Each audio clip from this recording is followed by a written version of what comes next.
Hey you folks, Quilly18 here, and welcome to another episode of Let's Play Sid Meier's Civilization 5 as the Aztecs. Overall, our score continues to look good. We did narrowly avoid some direct conflict with Attila over here. Now, right now, we did call them off, which was good by distracting them with another war, but we really do have to take care of that soon enough.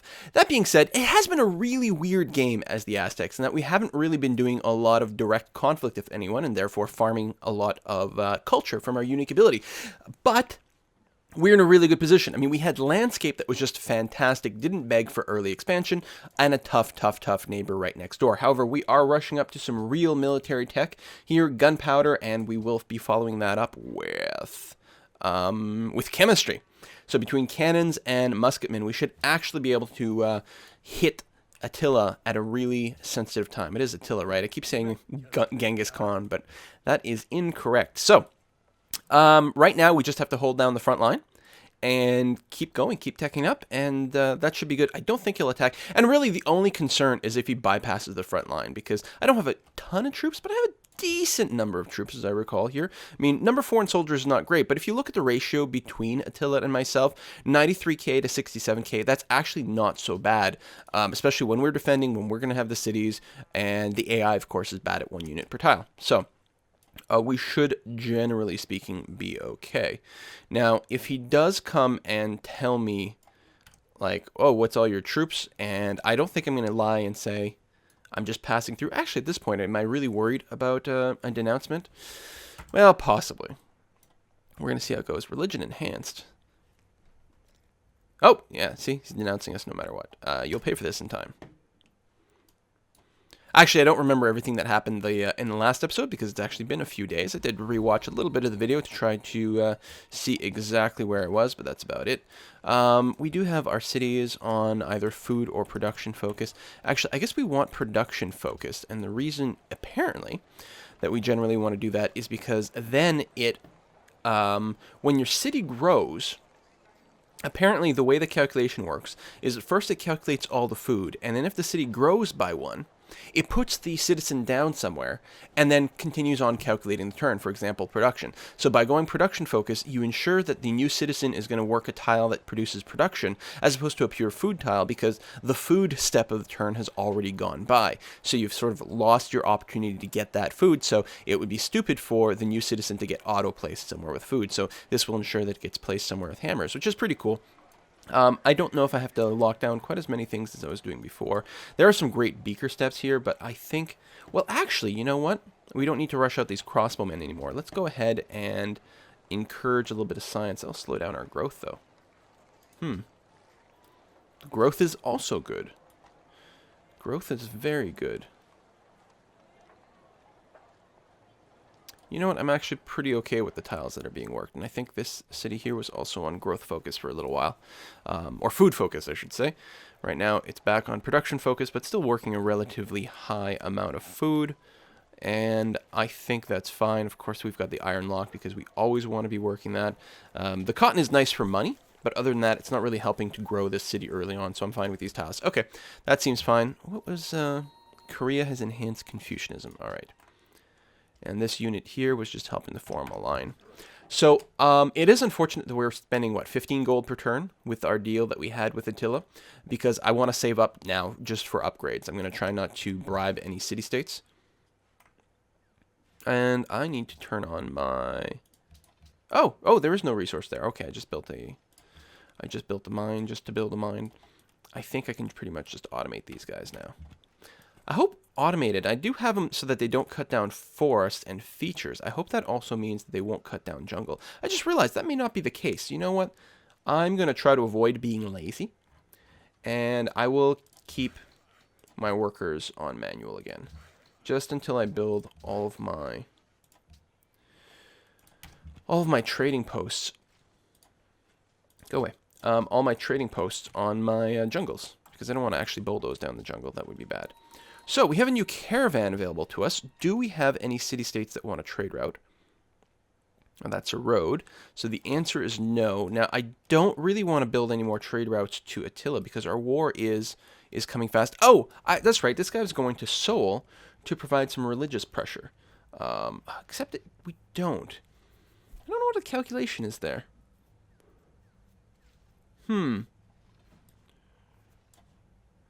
Well, sort me by highest gold. Thank you very much. Which means I really should go to Seoul for the maximum gold, but I'm semi-debating going to Busan just to actually flip the city properly. But I don't know if it really matters. And again, it doesn't appear to be producing any pressure right now. It might be a city size thing. I really did mean to double check that mechanic between episodes, but I guess that's not going to happen. Come to my attention, your empire appears to be quite puny. Listen, why are you being such a douche? Yeah, you are openly hostile. I should just go in and declare war and grab your warrior right now, but I'm going to be in a much stronger position soon enough. So we've lost some friendships. Kabul wants a road, which may actually be feasible here. It'll cost us money, of course, to maintain the road, but it might not be terrible. We might want to build a few walls for defenses, but I think that's generally going to be relatively foolish. I don't think I want to build any more troops until I get my technology, so I think what I'm going to do is sneak in a marketplace, because the money will actually be helpful, especially as we increase our the size of our empire, and the maintenance cost of all of our units goes up. Yeah, it's not so much the size of our empire, as much as the size of our army, which is going to explode quite big very shortly. So yeah, we're just going to go around and put some trading posts on our jungles. So, where do I want to stick this crossbowman, actually, so that he can get a good shot? Because we're at a little bit of a lack of hills over here to fire over the jungle, which is kind of annoying. I guess I can put it here, and if I put a unit there, that'll be fine. I'll just have to wait for him to move out of the way. Lumber mill. Lumber mill. You just wait a tick.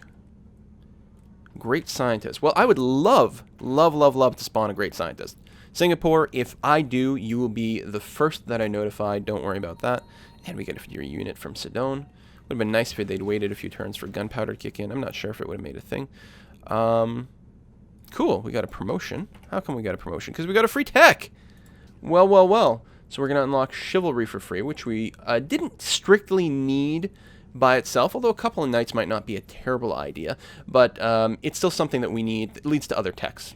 So, to banking and printing press, so we will want it at some point, so that worked out okay. We will probably leave Metzli there in Honolulu, because moving him does eat a turn, and Honolulu probably still has some techs ahead of us. Maybe not, though, actually. It's definitely possible that Honolulu does not. I really would like to get an observatory in here as quickly as possible. It does mean delaying the unit building thing, but I think the observatories are valuable enough. I mean, that would result in it's an extra 50% added to our base, so it'd be another 11 beakers, which is a pretty sizable. I mean, it's not quite 10%, but it's a pretty big jump anyway. And I think we've got to prioritize these things. So, oh, good. I can position you exactly where I wanted you. You just sit tight. We got another crossbowman, which has just spawned. We have a hell of a front line coming up. Actually, you can move to right there. And this crossbowman actually won't be able to shoot over this hill. But he'll be in a good position to advance when we declare war. We actually have enough troops that we may be able to pull something off. Oh, we got an actual longswordman, which is great, actually, because they're really beefy. So I'm going to actually drop you right there so that we can protect Texcoco a little bit more. You are... Everything is improved over here. We are going to be improving that. We could build a mine on this hill, but I think what I would rather do is go and build a trading post on them bananas. Them nanners. Right, and we got a new unit. Good. I'm still feeling highly confident. I mean, we are leading in score. I mean, the start was phenomenal. The double masonry products here, Lake Victoria, this city site, I think might be better than the Lake Victoria site. Most literate people. Oh, well, now we know where to send our spy to, actually. We'll send it to Korea, because Kamehameha doesn't have any extra technologies that we don't have. Actually, we might be better off having a defensive spy at this point.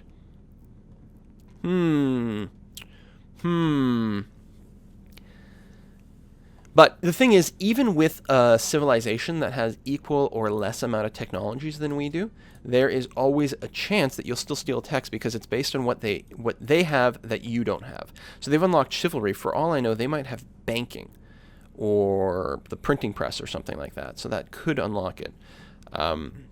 But with Seoul, we'd be guaranteed to have something that they don't, because they're one ahead of us. Although, once we complete gunpowder, I don't know, it probably is a mismatch. I should probably send it to Seoul. Let's do that. I sort of technically wasted one turn here. That's okay. Again, if you have the Info Addicts mod, you can get a lot of this information much, much more conveniently. Let's send you to Seoul as a spy. Also, it will help to have a spy with an actual neighbor. So, we get to make a proposal over here. Babylon is the leader of the conference. What would we like, actually? Not a standing army tax. We're going to have a pretty big army. We could embargo Attila. And we actually might get some support for that. And I think that would be an awesome idea. There's a few things that would certainly be handy. Yeah, we're not doing scholars in residence.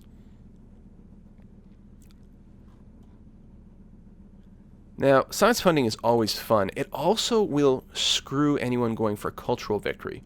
And we are not going for that, and it's always possible that they might do some sort of crazy backdoor there. So you know what? We're actually going to go for science funding, because science is always good. So we're going to do that. Korea will actually appreciate the fact that we're doing that. So that will hopefully keep things a little bit more peaceful there. Yeah, I should have set this guy to the bananas right away. Lumber mill that guy up. And we do have an ally here and here, which is potentially not enough to actually help us in this combat, but it's handy. And Melbourne as well. Very much allied. Right, and they want a trade route. We could really go and build one. I don't know. It's a good relationship boost. We have a hell of a line. I probably could declare war, especially if he's moved some troops over here, and I'm not sure if he has, because he should be at war with the Zulus. But in 3 turns we get gunpowder. We've got a fair amount of money in the bank. We should be able to do some upgrading. I don't think I'm actually going to wait for the bigger siege weapons. I think I'm just going to move as is for the first war, just to hit a really, really good timing attack. This guy's actually slightly exposed here, which sucks, but I guess what I can do is actually bop you back to here. Move you over here, and that might be a little bit better. Yeah, see? Korea likes that. Good. And blatant attack on our interests. Well, deal with it. Yeah. Okay, so some people really were doing the culture thing. Maria has entered the Renaissance era. And so what's notable about that is it does give you a hint maybe about where to send your spies, because there's a 3 out of 5 chance that she might have grabbed the technology that we didn't have, so it's possible to spy over there. National Epic is done. Good.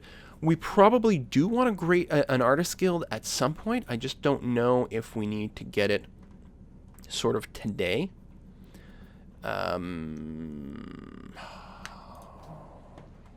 I mean, we're doing the great writer points, and the artists and the writers do sort of conflict in how quickly you get one another. And the artists, or the writers are actually better for us because it's going to be defensive culture. Also, unlocking social policies, which is nice. We're about to get a great scientist, which is going to be amazing because we've got that city-state mission. Plus, great scientists are awesome. It's probably still early enough in the game that it's worth building another academy. So anyway, all that to say, I think I want to build a workshop here, because we're going to want to have a workshop to produce other buildings faster anyway. You can build a... What? Oh, right. I keep thinking you can build a trading post on here, but you can't. We can build a fort. And the advantage of building a fort here is it will guarantee that no one will ever come over and put a plantation on it and remove the jungle. So there's some debate back and forth as to what to do with the jungle. So basically, by removing the jungle, you lose the 2 science, you add 1 food, and with the right technologies, you'd actually add 2 food to this tile. So it would be a 6 food tile versus a 4 food 2 beaker. And in that situation, it's kind of sort of balanced, but most of the time the beakers will be better. I guess as long as I keep my guys on manual, we're going to be okay. So let's just go and build a lumber mill right here. And fortify that step. And go into alert mode over here. And alert mode there. Okay, 2 turns to gunpowder. And yeah, we will almost certainly declare war. We don't even have to, oh. Didn't I say 2 turns? But it's in 1 turn. We don't even have to necessarily be going for a city offensively. If we can just kill off a bunch of units, it will weaken them, put us in a much better position, and give us a ton of XP. So I can't upgrade the pikemen, really? So the longswordmen, yes. The longbows, oh, to crossbows, which is good. The trebs have no upgrade. You have no upgrade. You are not in friendly territory? Oh, I was misreading this border over here. Okay. Well, let's get you upgraded. And you have no upgrade. Your pikemen. Your strength is not quite as high as I would like. Swordman will upgrade to a longswordman, and then can upgrade to a better gun later on. I guess I could have upgraded more of these bowmen earlier. This cost me a lot of money. But I think it's probably worth the bump there. And I think what we're going to do is start producing musketmen. Up until I can start producing the cannons. It's going to be 10 turns. But I think we might declare next turn. I'm not sure. We're not quite in position. I need... Oh, I don't have the money. It's like... It says you need 1 iron to upgrade the unit. I have iron. What are you talking about? In fact, in 2 upgrades, it's going to clear up the iron completely. I think I want to leave this guy behind to protect the capital. And we've got a missionary that we are going to send... Oh, you know what? We're going to send it to Korean territory somewhere. Where are you going to walk? Okay, that's generally speaking going to be okay. You're not going to be at any risk, which is good. So we don't declare this turn. In fact, right before I declare, I might put in a cut just to give it some extra offline thinking. Open borders... Right. We're going to do it just to keep more friendliness. I know I was a little bit worried about potential tourism kind of nonsense happening at some point. Egypt.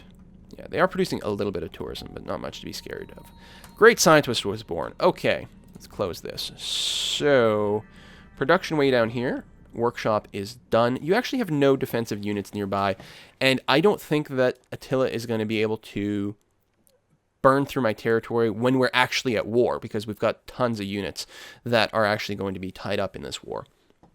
So I don't necessarily need a defensive unit, but it would make me feel a little bit better if I did. That being said, granaries, floating gardens, obviously very valuable. In fact, I'll probably start with the floating gardens just to make this city grow faster, which will help probably more than just about anything else short term.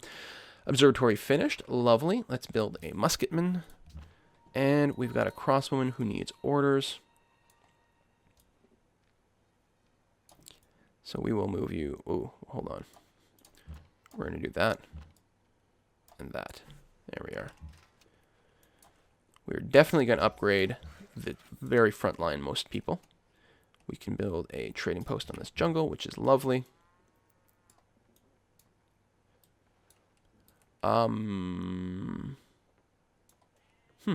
Not you, huh? Now we could declare now. Not everyone is actually ready to act.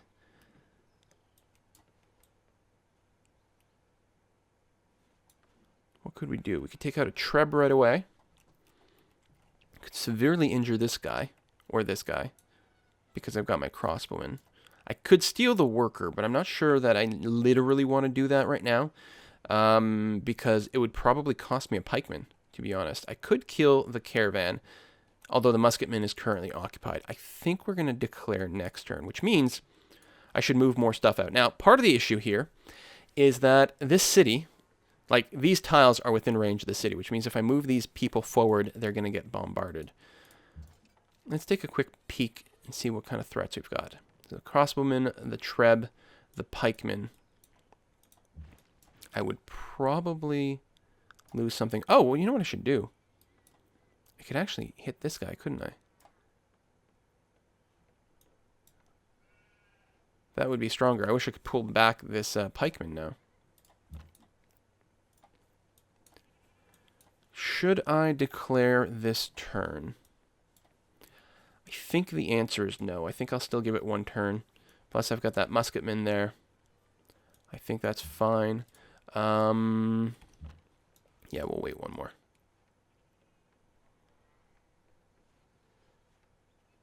I'm going to move you up a tiny bit. Sit tight. Fortify. Great scientist, Alan Turing.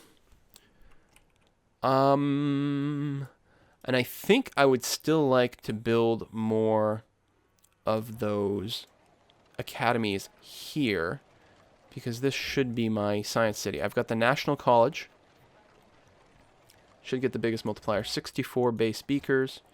44. I mean, obviously your capital always gets a decent amount. Plus it's got the university working. Oh, do I have 2 workers in my university? No, I should absolutely have that here. Extremely valuable to do that here. Although I can probably reset my other tiles, because you're more or less going to work the correct tiles all the time. I suppose you might stop working this tile here if we run into unhappiness. Yeah, no matter what happens, always work this tile for the faith, and always work this tile for the science, no matter what happens. Other than that, I'm pretty much okay at this point with you doing whatever. So, I could build an academy over here. And I think... Actually, this is a freshwater tile, so no, I should leave the forest here. I can build an academy right here. And I think that would be safe and fine.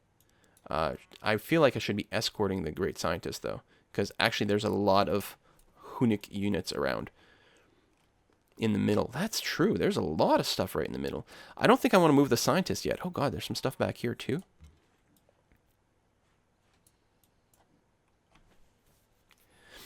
Now, the city is safe. They can't take it, I don't think. We're definitely leaving Alan Turing parked there. Just fortify for now. Hopefully I don't forget you, because I do want to build it up here, because it's going to have the much stronger multiplier.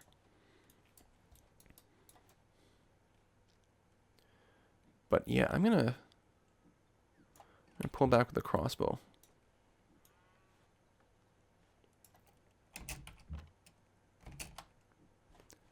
What else we got? We got the great scientist for Singapore, which means we're allies. Good. What else we got? We're no longer giving citrus to Attila. We got a great person. Okay. And Attila entered the Renaissance era, which might mean they actually picked up gunpowder, which would be really annoying. Although he's got the longswordman, but other than that, I'm not seeing a whole lot of stuff that can be upgraded to a musketman. Okay, sorry, that's a very long turn. I apologize for that. Actually bought some... He bought a tile or expanded over here, which sucks because his pikeman's actually going to get knocked back when I declare war. And hopefully to here. I suppose I should just move him in advance. I could just get him out of the way, actually, so that he doesn't interfere with any other movement. Although, there's not really any other movement that can come up. Okay, let's move there. We should be fine. Brussels wants a great profit. And Sophia was impressed with tech. We didn't tech... Oh, well, it's number of technologies. It's not necessarily the amount of beakers we're producing. But I'm still disappointed that we didn't get that one. Okay, what I'm going to do is I'm going to save, put a cut in here.